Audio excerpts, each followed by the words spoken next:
कहानी की शुरुआत में हम ड्रासा नाम की एक शार्प शूटर को देखते हैं जो पिछले कई घंटों से एक टनल में छुपी हुई है। दरअसल वह यहाँ अपने शिकार का इंतजार कर रही होती है। ड्रासा को पास के एयरपोर्ट पर एक गवर्नमेंट अफसर को मारने का टास्क दिया गया था। कुछ ही देर बाद रनवे पर एक प्लेन लैंड करता है। ड्रासा को जैसे ही अपना शिकार नजर आया उसने उसे कई किलोमीटर दूर से एक ही शॉट में खत्म कर दिया। ड्रासा अपना ये काम इतनी बारीकी से अंजाम देती है कि वहाँ पर मौजूद गार्ड्स को पता ही नहीं चलता कि गोली किसने और कहाँ से चलाई। मिशन कंप्लीट करने के बाद ड्रासा अपनी माँ की कब्र पर जाती है जहाँ उसका फादर पहले से ही मौजूद होता है। यहाँ हमें ड्रासा के बारे में एक और बात मालूम होती है कि जब भी वह किसी को अपनी राइफल से मारती है तो उस बुलेट के कवर को अपने पास रख लेती है और फिर वह इन बुलेट कवर्स को अपने पिता को सौंप देती है। दरअसल ड्रासा एक कॉन्ट्रैक्ट किलर थी, यानी वह पैसों के लिए लोगों को मारा करती थी और अब तक कई लोगों को मार चुकी थी। इसे लोगों को मारना तो बिल्कुल अच्छा नहीं लगता था, लेकिन अब यह काम उसका पेशा बन चुका था। इसलिए ड्रासा उन बुलेट्स के कवर्स को अपने फादर को पकड़ा देती, जिससे उसका दुख थोड़ा कम हो जाता। ड्रासा अपने पिता को बताती है कि मुझे एक और नया प्रोजेक्ट मिला है जो पूरे 1 साल तक चलेगा। शायद इस दौरान मैं आपसे मिल नहीं पाऊंगी। जिस पर ड्रासा के फादर जवाब देते हैं, तुम हर साल आती हो और मुझे कुछ गोलियों के कवर पकड़ा देती हो, मगर अगले साल ऐसा नहीं होगा। मेरा कैंसर का लास्ट स्टेज चल रहा है, मेरे पास अब ज्यादा वक्त नहीं बचा और अगर आने वाले दिनों में मेरी मौत नहीं हुई तो मैं खुद 14 फरवरी वैलेंटाइंस डे पर अपनी जिंदगी खत्म कर लूंगा, क्योंकि अब मेरे पास जीने की कोई वजह नहीं है। तुम्हारी माँ भी मर चुकी है और तुम भी अपने काम के चलते साल में 1-2 बार मुझसे मिलने आती हो, इसलिए हो सकता है ये हमारी आखिरी मुलाकात हो। ये सुनकर ड्रासा की आंखें भर आती हैं। अब यहाँ सीन शिफ्ट होता है और हम देखते हैं इस कहानी के दूसरे लीड कैरेक्टर लेवाई को। लेवाई की जिंदगी बिल्कुल भी ठीक नहीं चल रही थी। उसे अक्सर भयानक सपने आते थे और नींद उसकी आंखों से कोसों दूर चली जाती थी। एक रात जब उसकी आंख बुरे सपने से खुलती है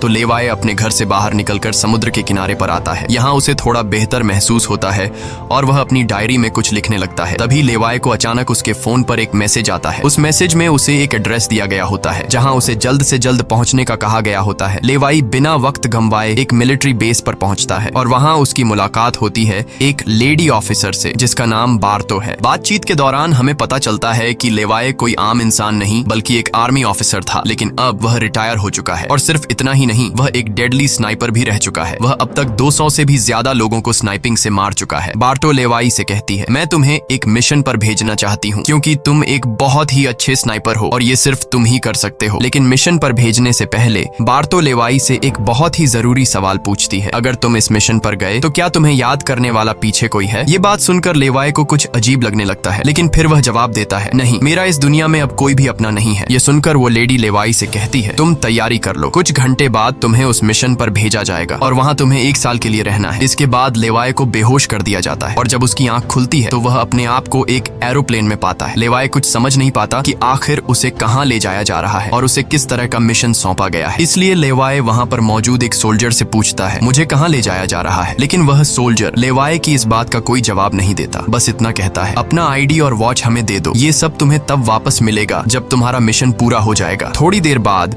वो सोल्जर उसे बताता है, अब तुम्हारा प्लेन से उतरने का वक्त आ चुका है। कुछ ही मिनटों में हम नो फ्लाइंग जोन एरिया में एंटर करने वाले हैं। यहाँ से आगे जाने की हमें परमिशन नहीं है। बस वह सिर्फ इतना बताता है कि नीचे उतरने के बाद तुम्हें अकेले 32 किलोमीटर नॉर्थ की तरफ पैदल जाना होगा, तब तुम अपनी मिशन वाली जगह पर पहुंच जाओगे। लेकिन लेवाई के दिमाग में अब भी एक ही बात चल रही थी। वो फिर से उस सोल्जर से पूछता है, आखिर हम जा कहाँ रहे हैं? इस पर सोल्जर जवाब देता है, मुझे इस सवाल का जवाब देने का परमिशन नहीं है। मेरी वर्दी में एक माइक्रोफोन लगा हुआ है। अगर मैंने तुम्हें इस जगह के बारे में बताया तो मुझे नौकरी से निकाला जा सकता है या फिर मारा भी जा सकता है। यह बात सुनकर लेवाई के गले में सांसें अटक जाती हैं। इसके बाद उसे एक पैराशूट दिया जाता है और प्लेन का दरवाजा खुलते ही लेवाई कूद जाता है और सेफली लैंडिंग करता है। लेकिन असली गेम तो अब शुरू होता है। 32 किलोमीटर की दूरी उसे पैदल तय करनी थी। लेवाई को पैदल चलते चलते 2 दिन बीत जाते हैं और 2 दिनों का लंबा सफर तय करने के बाद फाइनली वो उस जगह पर पहुंच जाता है। वो देखता है कि ये एक बहुत ही सुनसान इलाका है जहां इंसान तो दूर बल्कि उससे परिंदे भी नहीं दिखाई देते। तभी उसकी मुलाकात जेडी नाम के एक आदमी से होती है। जेडी 1 साल तक यहाँ मिशन पर था, अब उसकी ड्यूटी खत्म हो चुकी है, इसलिए अब लेवाई उसकी जगह संभालेगा। जेडी लेवाई को एक वॉच टावर की तरफ ले जाता है। टावर के टॉप पर पहुंचने के बाद लेवाई को अब भी समझ नहीं आ रहा था कि उसे यहाँ क्या काम करना है। यही सवाल जब वो जेडी से पूछता है तो जेडी जवाब देता है, यहाँ एक बहुत ही गहरी खाई है जिसे गॉर्ज नाम दिया गया है। ये एक बहुत ही मिस्टीरियस और गहरी खाई है जिसके बॉटम तक आज तक कोई भी नहीं पहुंच पाया। तुम्हारा काम बहुत ही सिंपल है, तुम्हें इस खाई की पहरेदारी करनी है। इसके बाद वो लेवाई को यहाँ के स्ट्रिक्ट रूल्स बताता है। वह कहता है, तुम यहाँ से बाहर महीने में एक ही बार हेडक्वार्टर फोन कर सकते हो, चाहे कुछ भी हो जाए। तुम बाहर की दुनिया से जुड़ने की उम्मीद मत रखना। ये टावर, जिसे हम वेस्ट टावर कहते हैं, इसके ठीक सामने ईस्ट टावर है, वह रशिया का है। वहाँ भी एक गार्ड अपनी ड्यूटी निभा रहा है, लेकिन तुम दोनों के बीच कोई भी कॉन्टैक्ट अलाउ नहीं है। तुम्हें सिर्फ अपनी ड्यूटी पर ध्यान देना है और हाँ, आने वाले खतरे के लिए हर वक्त तैयार रहना, क्योंकि यहाँ तुम पर किसी भी वक्त हमला किया जा सकता है। यहाँ ऑटोमेटिक गन्स और नीचे ढेर सारे लैंड माइन्स लगाए हुए हैं। अगर ऑटोमेटिक गन्स में गोलियां खत्म हो जाए तो उसे हमेशा रिलोड रखना, क्योंकि हमले के दौरान ऑटोमेटिक गन्स तुम्हारी बहुत काम आएगी। और आखिरी बात, अगर तुम्हें कभी भी यहाँ तेज सायरन की आवाज सुनाई देने लगे तो तुम बिना सोचे समझे यहाँ से भाग जाना। जेडी कहता है, मुझे भी नहीं पता कि ऐसा क्यों बोला गया है, लेकिन मुझे जो पिछले ड्यूटी वर्कर ने बताया था वही मैं तुम्हें बता रहा हूँ। लेवाई उसकी सारी बातें अच्छी तरह से सुन लेता है, पर उसका सवाल एक ही था। वह पूछता है, आखिर यहाँ ऐसा क्या है जिसके लिए इतनी स्ट्रिक्ट सिक्योरिटी लगाई गई है? तभी जेडी एक ग्रेनेड निकालता है और इस ग्रेनेड को उस गहरी खाई में फेंक देता है। ग्रेनेड जैसे ही खाई की गहराइयों में धमाका करता है, वहाँ से एक अजीब भयानक आवाज गूंजने लगती है। वो आवाज किसी इंसान की बिल्कुल भी नहीं थी, वो किसी ऐसी चीज की थी जो अंधेरे में छुपी थी। जेडी लेवाई की तरफ देखता है और कहता है, ये आवाज जो तुम सुन रहे हो, ये उन क्रीचर्स की है जिन्हें हम होलोमैन कहते हैं। ये क्रीचर्स इस घड़े के अंदर रहते हैं और तुम्हारी यहाँ पर ड्यूटी ये है कि इस घड़े के अंदर से किसी भी क्रीचर को बाहर निकलने नहीं देना है। कहा जाता है कि 1940 में यूएस आर्मी के 2400 आर्मी सोल्जर्स को इस गड्ढे के अंदर भेजा गया था, ताकि यह सोल्जर्स उस गड्ढे के अंदर मौजूद सभी क्रीचर्स को खत्म कर सकें। लेकिन आज तक उनमें से एक भी जिंदा सोल्जर वापस लौट कर नहीं आया। और अब जेडी लेवाई को पूरी इंफॉर्मेशन, हर एक चीज का बताकर घर वापस जाने की तैयारी करने लगा, क्योंकि उसने यहाँ 1 साल की ड्यूटी पूरी कर दी। अब लेवाई को यहाँ 1 साल तक ड्यूटी देनी थी। जेडी लेवाई को अलविदा कहकर यहाँ से निकल पड़ता है। वह बहुत खुश था क्योंकि 1 साल बाद वह घर जाने वाला था, लेकिन उसे पता नहीं था कि आगे उसके साथ कुछ ऐसा होने वाला है जिसके बारे में सोचने से भी डर लगता है। लोकेशन पर पहुंचने के बाद जेडी जैसे ही स्मोक करता है, तब एक हेलीकॉप्टर उसे लेने के लिए आता है। वह हेलीकॉप्टर उसके लिए रस्सी नीचे फेंकता है और जेडी इस रस्सी के जरिए ऊपर हेलीकॉप्टर में चढ़ने लगता है। हेलीकॉप्टर में बैठा एक सोल्जर पहले जेडी की आइडेंटिटी कंफर्म करता है। जेडी जब उसे अपनी पूरी इंफॉर्मेशन देता है तो हेलीकॉप्टर में बैठा वो सोल्जर पहले जेडी को शूट करता है और उसके बाद उसकी रस्सी काट कर उसे नीचे गिरा देता है। अब यहाँ एक बात तो साफ हो चुकी थी कि जो इस जगह आता है वो यहाँ से कभी लौट नहीं पाता। इसके बाद हमें अगले दिन का सीन दिखाया जाता है। लेवाई अपने काम को निभाने लगता है। सबसे पहले वो यहाँ की कुछ रिपोर्ट्स चेक करता है और जिन ऑटोमेटिक गन्स में गोलियां खत्म होती हैं उन्हें रीलोड करता है। इसी तरह से दिन गुजरते हैं और फिर 1 महीना। अब लेवाई को ये जगह बोरिंग फील होने लगी। वो सोचता है कि क्या 1 साल तक यहाँ बस अकेले ही रहना है, न किसी से बातचीत और न ही कोई एंटरटेनमेंट। इसीलिए टाइम पास करने के लिए वो अलमारी में रखी किताबें पढ़ने का सोचता है। जब वो अलमारी से किताबें निकालता है तो अचानक उसकी नजर अलमारी के पीछे की दीवार पर पड़ती है। उस दीवार पर कुछ नोट्स लिखे होते हैं। ये उन सभी लोगों के नोट्स थे जो इससे पहले इस टावर में अपनी ड्यूटी कर चुके थे। हर नोट में डर, अकेलापन और होलोमैन के खतरों का जिक्र था। एक दिन लेवाई को वेस्ट टावर से मशीन चलने की आवाज आती है। लेवाई जल्दी से अपने टेलीस्कोप से दूर से ईस्ट टावर को देखने की कोशिश करता है और तभी उसे एक लड़की दिखाई देती है और ये लड़की कोई और नहीं बल्कि ड्रासा होती है, जो कि उसकी अच्छी स्नाइपिंग की वजह से उसे इस टावर पर ड्यूटी दे दी गई थी। ड्रासा की खूबसूरती देखते ही लेवाई की नजरें उस पर जम जाती हैं, लेकिन लेवाई उससे बात नहीं कर पाता क्योंकि ऐसा करना रूल्स की खिलाफ वर्जी थी और ड्रासा को भी वेस्ट टावर में बैठे लेवाई के बारे में पता चल चुका था। अब इसी तरह से दिन गुजरते हैं और ये दोनों सोचते हैं कि क्या हमें एक दूसरे से बात करनी चाहिए या नहीं। कुछ दिन बाद ड्रासा का जन्मदिन आता है। अकेलेपन में घिरी हुई ड्रासा को लगता है कि उसे किसी से बात करनी चाहिए। वो लेवाई से बात करने की कोशिश करती है। ड्रासा एक व्हाइट बोर्ड के जरिए लेवाई से पूछती है, तुम्हारा नाम क्या है? इस पर लेवाई को रूल्स याद आते हुए कहता है कि नाम बताना अलाउड नहीं है, लेकिन ड्रासा मुस्कुराते हुए अपना नाम बताती है, मेरा नाम ड्रासा है। लेवाई भी ज्यादा न सोचते हुए अपना नाम बता देता है। ड्रासा बताती है कि आज मेरा बर्थडे है और ड्रासा अपने बर्थडे को सेलिब्रेट करते हुए डांस करने लगती है। ड्रासा लेवाई से पूछती है, क्या तुम्हें डांस करना आता है? लेवाई बताता है, नहीं, मुझे डांस करना बिल्कुल भी नहीं आता। जिस पर ड्रासा पूछती है, तो फिर तुम्हें क्या करना आता है? लेवाई जवाब देते हुए बोर्ड पर लिखता है, मैं शूटिंग थोड़ी बहुत अच्छी कर लेता हूँ। यहाँ ट्रासा उसकी शूटिंग स्किल्स चेक करने के लिए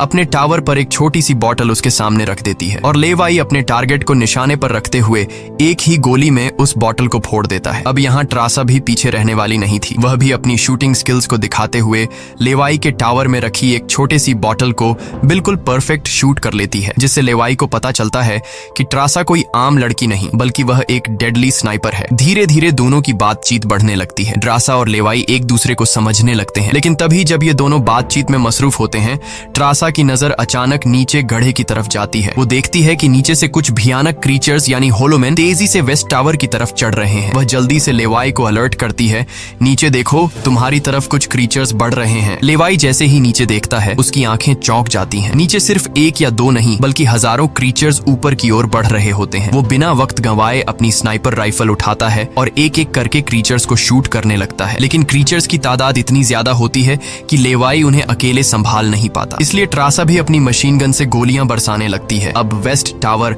यानी ट्रासा की तरफ भी क्रीचर्स बढ़ने लगे। ये दोनों अपनी अपनी साइड से इन क्रीचर्स को मारने लगते हैं, लेकिन तभी लेवाई देखता है कि एक क्रीचर ऊपर ट्रासा के टावर तक पहुंच चुका है और वह क्रीचर जैसे ही ट्रासा पर हमला करने वाला होता है तो लेवाई ईस्ट टावर से अपनी जबरदस्त स्नाइपिंग स्किल्स का इस्तेमाल करते हुए उस क्रीचर को मार गिराता है। अब लेवाई और ड्रासा दोनों को एहसास हो जाता है कि इस खतरनाक जगह में अगर जिंदा रहना है तो उन्हें मिलकर लड़ना होगा। सब कुछ संभालने के बाद ड्रासा बताती है, ये मेरी लाइफ का सबसे बेस्ट बर्थडे था। अगली सुबह लेवाई नीचे लगी लैंड माइन्स को ठीक करता है और ऑटोमेटिक गन को रीलोड करता है। तभी अचानक खाई के अंदर से एक ड्रोन निकलता है। वो ड्रोन कुछ सेकंड्स तक लेवाई की तरफ देखता है। ड्रोन अजीब तरीके से स्कैन करता है। ये देखकर लेवाई हैरान रह जाता है और उसे कुछ समझ नहीं आता कि ये ड्रोन क्यों और किसके लिए भेजा गया था। इस तरह से दिन गुजरते हैं और फिर महीने। इन दोनों की आपस में दोस्ती होने के बाद अब उनके दिन अच्छे गुजर रहे थे और अब उन्हें अकेलापन बिल्कुल भी महसूस नहीं होता था। पर एक दिन ट्रासा बहुत ज्यादा सैड होती है क्योंकि आज 14 फेब था और उसे याद आता है कि उसके फादर ने कहा था कि अगर कैंसर की वजह से आने वाले कुछ दिनों में नहीं मरा तो वो 14 फेब के दिन खुद को मार देगा। और यहाँ ड्रासा बोर्ड पर लिखकर लेवाई को बताती है, आज मैं खुद को बहुत ही अकेली महसूस कर रही हूँ। अगर आज मेरे पास कोई होता तो बहुत अच्छा होता। लेवाई को भी पहले ही दिन से ड्रासा से मिलने का मन था और आज वह खुद को रोक नहीं पाता। वो ड्रासा के पास जाने का प्लान बना लेता है। वह एक रॉकेट लॉन्चर के जरिए ईस्ट टावर तक पहुंचने का जुगाड़ कर लेता है। अगली सुबह वो रॉकेट लॉन्चर का इस्तेमाल करके एक मजबूत रस्सी को ड्रासा की तरफ फेंकता है, जिसके बाद ड्रासा टावर के बाहर आती है और वो रस्सी को मजबूती से एक पेड़ के साथ बांध देती है ताकि लेवाई रस्सी के जरिए लटक कर ईस्ट टावर तक पहुंच जाए। लेवाई बिना देर किए उस रस्सी के सहारे ईस्ट टावर की ओर बढ़ने लगता है, लेकिन बीच में वो अटक जाता है क्योंकि आगे रस्सी की ढलान खत्म हो चुकी थी। इसलिए अब लेवाई हाथों की मदद से आगे बढ़ने लगता है और करीब आधा घंटा हाथों की मदद से सफर करने के बाद वो ड्रासा के टावर तक पहुंच जाता है। ड्रासा उसे वेलकम करती है और कहती है, तुमसे बहुत ही गंदी पसीने की बू आ रही है, इसलिए पहले तुम नहा लो, फिर मैं तुमसे मिलूंगी। लेवाई को ये सुनकर हंसी आ जाती है। वह कुछ कहता नहीं, बस सिर हिलाकर मान जाता है। ड्रासा यहाँ पर शरारत करते हुए उसके कपड़े दूर जाकर छिपा लेती है और सीसीटीवी कैमरा के जरिए लेवाई को देख रही होती है, जो टावर में मौजूद शावर में नहा रहा होता है। उसके बाद लेवाई और ड्रासा एक साथ बैठकर काफी देर तक बातें करते हैं। ड्रासा उससे अपनी पूरी स्टोरी बताती है और बताती है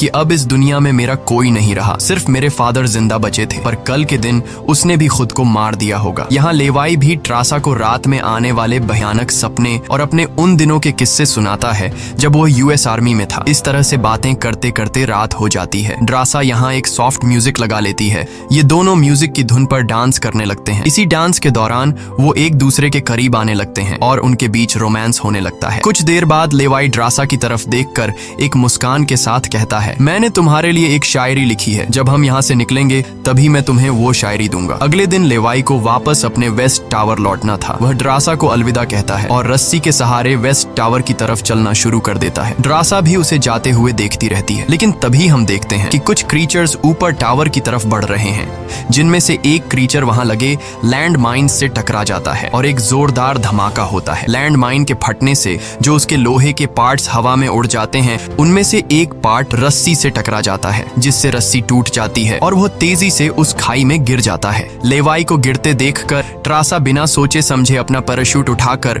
वह भी उस खाई में कूद जाती है। खाई की गहराई में गिरने के बाद द्रासा पानी की तेज बहाव वाली नदी में बहने लगती है। वह किसी तरह करके नदी से बाहर निकलकर किनारे तक पहुंच जाती है। दूसरी तरफ लेवाई की किस्मत अच्छी होती है कि वो एक बड़े से पेड़ पर गिरकर लटक चुका था। इतनी ऊंचाई से गिरने के बाद उसे चोटें तो काफी सारी आ जाती हैं, पर उसकी जान बच जाती है। जैसे ही उसकी आंखें खुलती हैं, वो देखता है कि एक बड़ा कीड़ा उस पर हमला करने के लिए बढ़ रहा है। वो खुद को बचाने की कोशिश करता है, पर तभी पेड़ की लकड़ी टूट जाती है और लेवाई नीचे पेड़ की जड़ों पर गिर जाता है। नीचे गिरते ही पेड़ की जड़ों ने उसे अपनी गिरफ्त में लेने लगती है और लेवाई को जकड़ लेती है। उससे पहले कि ये जड़ें लेवाई को मार देती, वहाँ ट्रासा पहुंच जाती है। वो जल्दी से चाकू निकालकर इन जड़ों को काटने लग जाती है, जिससे लेवाई आजाद हो जाता है। इसके बाद लेवाई और ट्रासा चारों ओर देखने लगते हैं। हर तरफ सन्नाटा और डर का माहौल छाया होता है। तभी अचानक पेड़ों की आड़ से कुछ क्रीचर्स निकलकर उन पर हमला कर देते हैं। यहाँ उनके बीच एक बड़ी फाइट होने लगती है। लेवाई अपनी बंदूक संभालता है और पहली गोली सीधे एक क्रीचर के सर में मारता है। एक के बाद एक दोनों ने मिलकर दोनों क्रीचर्स को खत्म कर दिया। यहाँ लेवाई की नजर क्रीचर की डेड बॉडी पर पड़ती है। वह देखता है कि क्रीचर ने वही आर्मी वर्दी पहन रखी थी जो किसी जमाने में अमेरिकन सोल्जर्स की होती थी। ये देखकर लेवाई के रोंगटे खड़े हो जाते हैं। तभी उसे जेडी की वो बातें याद आती हैं, जब उन्होंने बताया था कि 1940 में 2400 सोल्जर्स के एक बड़े ग्रुप को इस खाई में भेजा गया था और वो सैनिक कभी वापस नहीं लौटे थे। उसके बाद लेवाई और ट्रासा एक अजीब भयानक सी जगह पर पहुंच जाते हैं। यहाँ का मंजर किसी बुरे सपने जैसा था। हर तरफ इंसानों के सड़े गले शरीर पड़े थे और सबसे अजीब बात यह थी कि इन शरीरों के अंदर से पेड़ पौधे उग आए थे। ऐसा लग रहा था जैसे कोई जानलेवा वायरस ने इस जगह को अपनी गिरफ्त में ले लिया हो। तभी अचानक पेड़ों के बीच से कुछ हलचल होती है। लेवाई और ट्रासा समझ जाते हैं कि क्रीचर्स एक बार फिर उनका पीछा कर रहे हैं। डर के मारे यह दोनों तेजी से भागने लगते हैं और एक टूटी फूटी चर्च में घुस जाते हैं। दरवाजा बंद करने के बाद सामने उन्हें एक अजीब सा नजारा दिखता है। हर तरफ इंसानों की लाशें पड़ी हुई थीं। उनकी हालत देखकर ऐसा लग रहा था जैसे उन्होंने खुद अपनी जान ले ली हो ताकि इस वायरस से बच सकें। अचानक एक बड़ी मकड़ी ट्रासा के ऊपर कूद पड़ती है और ढेर सारी और भी मकड़ियां निकल आती हैं। ये मकड़ियां साइज में काफी बड़ी होती हैं। जैसे ही स्पाइडर उन पर हमला करता है, लेवाई और ट्रासा मिलकर उसे खत्म कर देते हैं। दूसरी तरफ चर्च का दरवाजा वो क्रीचर तोड़कर अंदर आ जाते हैं। लेवाई और ट्रासा अपनी जान बचाने के लिए उन पर फायरिंग शुरू कर देते हैं और जैसे तैसे करके उनसे अपनी जान छुड़ाकर चर्च से बाहर निकल आते हैं। तभी लेवाई की नजर सामने पहाड़ में बनी एक पुरानी सुरंग पर पड़ती है। वह दोनों फौरन उस सुरंग के अंदर घुस जाते हैं। अंदर जाकर उन्हें पता लगता है कि असल में यह एक पुरानी लैब है। यहाँ हर जगह टूटी फूटी कांच, मशीन्स और पुराने जंग लगे हुए कंटेनर्स पड़े थे। यहाँ लेवाई को एक पुराना डीवीडी कैसेट मिलता है। लेवाई डीवीडी को प्ले करता है और स्क्रीन पर एक लड़की नजर आती है। वह लड़की कहती है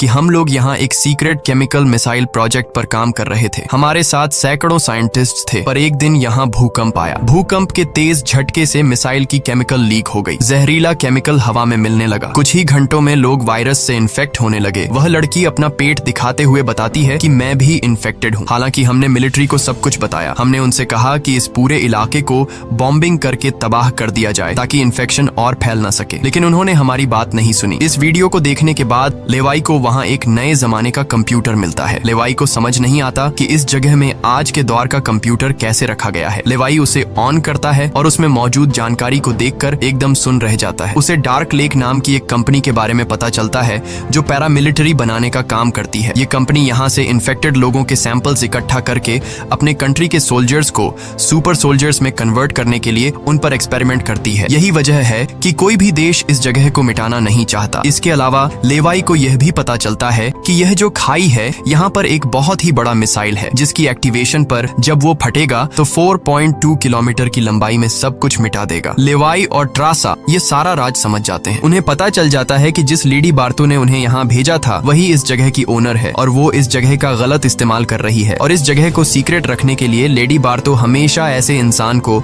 यहाँ पर ड्यूटी के लिए चुनती थी जिसका पीछे कोई पूछने वाला नहीं हो, और उस इंसान को यहाँ साल भर ड्यूटी करने के बाद मार दिया जाता, जिस तरह से जेडी को मार दिया गया था ताकि वो बाहर आकर दुनिया को इस जगह के बारे में नहीं बता सके। ये सब जानने के बाद जैसे ही ये दोनों वहाँ से निकलते हैं तभी एक घुड़सवार क्रीचर ट्रासा को रस्सी से जकड़कर अपने साथ ले जाता है। लेवाई ट्रासा की तलाश में यहाँ वहाँ भटकता है लेकिन उसे ट्रासा कहीं दिखाई नहीं दे रही थी। तभी लेवाई एक ऐसी जगह पर पहुँचता है जहाँ एक बड़ी मिसाइल रखी हुई थी। ये वही मिसाइल थी जिसके बारे में डार्क लेक कंपनी के कंप्यूटर से लेवाई को जानकारी मिली थी। लेवाई को सब कुछ साफ समझ आ चुका था। असल में वॉच टावर में पहले रह चुके लोग जब यह कहते थे कि अगर सायरन की आवाज सुनाई दे तो जितनी जल्दी हो सके यहाँ से भाग जाना चाहिए, वो दरअसल इस मिसाइल की ही बात कर रहे थे। दूसरी तरफ ट्रासा अब उस क्रीचर के कब्जे में थी। ट्रासा खुद को छुड़ाने की कोशिश करती है और जैसे तैसे करके वो खुद को छुड़ा लेती है। आजाद होते ही ट्रासा और क्रीचर के बीच फाइट छिड़ जाती है। लेवाई भी ट्रासा को ढूंढते ढूंढते वहां पहुंच जाता है और वह भी फौरन क्रीचर पर हमला कर देता है और ये दोनों मिलकर उसे आग लगाकर जला देते हैं। और अब बारी आती है इन लोगों की यहाँ से निकलने की, मगर आगे का रास्ता और भी ज्यादा मुश्किल था। जैसे ही लेवाई और ट्रासा आगे बढ़ते हैं, सामने एक खतरनाक इलाका आता है जहाँ से निकलना एक बहुत ही बड़ा चैलेंज था। यहाँ इंसान और पौधे आपस में पूरी तरह से जुड़े हुए थे, जैसे कि वह किसी खतरनाक एक्सपेरिमेंट का नतीजा हो। खैर, ये लोग हर कदम को संभाल कर रखते हुए आगे बढ़ते हैं कि तभी ट्रासा का पैर फिसल जाता है, जिससे ये पौधे एक्टिवेट हो जाते हैं। वो ट्रासा को जकड़ लेते हैं, लेकिन यहाँ लेवाई हिम्मत दिखाते हुए आगे बढ़ता है और अपनी पूरी ताकत से ट्रासा को छुड़ा लेता है। वह बॉम्ब का इस्तेमाल करके वहां के पूरे प्लांट सिस्टम को उड़ा देता है। लेवाई ट्रासा को लेकर वहां से बाहर निकल आता है। थोड़ा सा आगे चलने के बाद उन्हें एक गैराज नजर आता है जहां पर एक गाड़ी खड़ी होती है। ये दोनों जल्दी से उस गाड़ी में बैठ जाते हैं और उस जगह से निकलने की कोशिश करने लगते हैं। आखिरकार कुछ दूरी तय करने के बाद उन्हें एक रस्सी नजर आती है जो ऊपर वॉच टावर तक जाती थी, लेकिन अब वो क्रीचर्स भी उनका पीछा करते हुए वहां तक पहुंच चुके थे। अब यहाँ रस्सी को हाथों से पकड़कर ये लोग अगर ऊपर चढ़ते तो ये क्रीचर्स इन्हें मार देते। इसलिए लेवाई समझदारी से काम लेते हुए जीप को रस्सी से बांधकर ऊपर चढ़ने लगते हैं। ये लोग जीप को इसलिए रस्सी से बांध लेते हैं ताकि ये दोनों जीप में बैठकर उनके हाथ क्रीचर्स के साथ लड़ने के लिए फ्री हों। वो क्रीचर्स उन पर हमला करते हैं और यहाँ उनके बीच एक बड़ी फाइट होती है, लेकिन वो क्रीचर्स तादाद में काफी ज्यादा थे, इसलिए वो इन पर भारी पड़ रहे थे। यहाँ लेवाई के दिमाग में एक आइडिया आता है। वह जीप की पेट्रोल टैंक इन क्रीचर्स पर लीक कर देता है, जिससे निकलने वाले तेल को आग लगाकर उन सभी क्रीचर्स को जला देता है और आखिर में ये लोग उस जीप की रस्सी काट कर उसे नीचे छोड़ देते हैं, जिससे वो सभी क्रीचर्स मारे जाते हैं। इस तरह से ये लोग फाइनली ऊपर चढ़ने में कामयाब हो जाते हैं। अब इन दोनों को पता चल चुका था कि अगर ये दोनों यहाँ साल भर ड्यूटी कर भी लें तब भी आखिर में इन दोनों को मार दिया जाएगा। इसीलिए अब ये दोनों एक बड़ा फैसला करते हैं कि अब वो इस जगह की रक्षा नहीं करेंगे बल्कि इस जगह को तबाह कर देंगे, ताकि इनकी तरह कोई दूसरा सोल्जर यहाँ पर न फंस सके और इस जगह का गलत इस्तेमाल बंद हो जाए। ये सब करने के बाद ये दोनों यहाँ से दूर जाकर एक नई जिंदगी की शुरुआत करेंगे। यहाँ ट्रासा कहती है, मेरे पास फ्रांस में छुपने के लिए एक जगह है, हम वहाँ जाकर शादी करेंगे और आगे की जिंदगी वहीं पर बिताएंगे। लेवाई ट्रासा की बात मान जाता है और अब वह कहता है, मुझे वापस अपने टावर पर जाना होगा। मैं वहाँ जाकर टावर में एक बॉम्ब फिट करूंगा और साथ ही इस मिसाइल को भी एक्टिवेट कर दूंगा, जिससे यह पूरी जगह तबाह हो जाएगी। जिसके बाद लेवाई रस्सी की मदद से अपने टावर तक पहुंच जाता है। इस बीच लेडी बार्तो लेवाई से कांटेक्ट करती है और सवाल करती है, क्या तुम इस गड्ढे के अंदर गए थे क्योंकि किसी ने हमारे कंप्यूटर को ऑन किया है। लेवाई यहाँ पर झूठ बोलकर बताता है, नहीं, मैं वहाँ नहीं गया था। लेकिन बार्तो जानती है कि लेवाई झूठ बोल रहा है। उन्होंने सिक्योरिटी कैमरास में सब कुछ देख लिया था कि लेवाई और ट्रासा दोनों गड्ढे के अंदर गए थे। फिर भी वो अपनी बात को आगे बढ़ाते हुए कहती है, अगर तुम नहीं गए तो फिर जाहिर सी बात है कि यह सारा काम उस वेस्ट टावर वाले गार्ड का है। तुम एक काम करो कि उस वेस्ट टावर वाले इंसान यानी ट्रासा को मार दो क्योंकि उसने रूल तोड़ा है। यहाँ लेवाई हाँ तो बोल देता है, लेकिन बार्तो को पता चल चुका था कि यह उसे नहीं मारेगा और वह समझ चुकी थी कि ये दोनों अब यहाँ से भागने वाले हैं और बाहर जाकर दुनिया को इस जगह के बारे में बता देंगे। इसीलिए वह खुद हेलीकॉप्टर में यहाँ पहुँचती है, लेकिन बार्तो के पहुँचने से पहले ये दोनों अपनी पूरी तैयारी कर चुके थे। लेवाई टावर से काफी दूर जाकर अपनी लाइफ का सबसे लंबा शॉट लेता है और सीधा उस टावर पर गोली मारता है जो सीधा नीचे मिसाइल से कनेक्ट था, जिससे एक तेज सायरन बजने लगता है। अब उनके पास टाइम कम था। ये दोनों तेजी से भागने लगते हैं क्योंकि जब मिसाइल फटेगी तो वह 4.2 किलोमीटर के एरिया को तबाह कर देगी। लेवाई और ट्रासा दोनों पूरी ताकत से जंगल की ओर भागने लगते हैं। ट्रासा अपनी जान बचाते हुए उस जगह से काफी दूर निकल जाती है, लेकिन लेवाई के पैर में चोट आई थी जिससे वह तेज नहीं भाग सकता था। दूसरी तरफ बार्तो को भी यह समझ आ चुका था कि जल्द ही मिसाइल ब्लास्ट होने वाला है। ठीक इसी वक्त मिसाइल एक्टिवेट हो जाती है और एक बहुत ही बड़ा धमाका होता है जिससे पूरी खाई तबाह होने लगती है। यह ब्लास्ट इतना भयानक था कि उसके लपटने और झटके दूर तक फैल गए, जिसमें बार्तो का हेलीकॉप्टर भी उस धमाके की चपेट में आ जाता है और वह वहीं मारी जाती है। ट्रासा ने तो 4.2 किलोमीटर का फासला तय कर लिया था, लेकिन लेवाई उस धमाके की लपेट में आ जाता है और धमाके से आने वाली तेज हवा उसे पानी में गिरा देती है। दूसरी तरफ खाई लेवाई में सभी क्रीचर्स मारे जाते हैं। अब सिर्फ ट्रासा उस धमाके में जिंदा बच गई थी और वह एक ऊंची जगह पर खड़ी होकर लेवाई का इंतजार करने लगी। इंतजार करते करते रात हो जाती है, लेकिन लेवाई का कोई अता पता नहीं चलता। वो समझ जाती है कि अब लेवाई जिंदा नहीं रहा, जिसके बाद कहानी यहाँ से कुछ महीने आगे शिफ्ट होती है। ट्रासा लेवाई की लिखी हुई कविता को पढ़ती है। हर एक शब्द में उसे लेवाई की यादें महसूस होती हैं। आंखों में आंसू लिए वो अपने दिल को संभालने की कोशिश करती है। अब ट्रासा एक नई जिंदगी की शुरुआत करते हुए फ्रांस के एक होटल में वेट्रेस की जॉब करने लगती है। लेकिन फिर अचानक एक दिन ट्रासा के सामने लेवाई आकर खड़ा हो जाता है। वह जिंदा था। लेवाई को देखकर ट्रासा की आंखें खुली की खुली रह जाती हैं। वह खुशी के मारे दौड़कर लेवाई को गले लगाती है और इसी के साथ यह कहानी खत्म हो जाती है। अगर वीडियो आपको अच्छी लगी हो तो हमारे चैनल को सब्सक्राइब और वीडियो को लाइक जरूर कीजिएगा।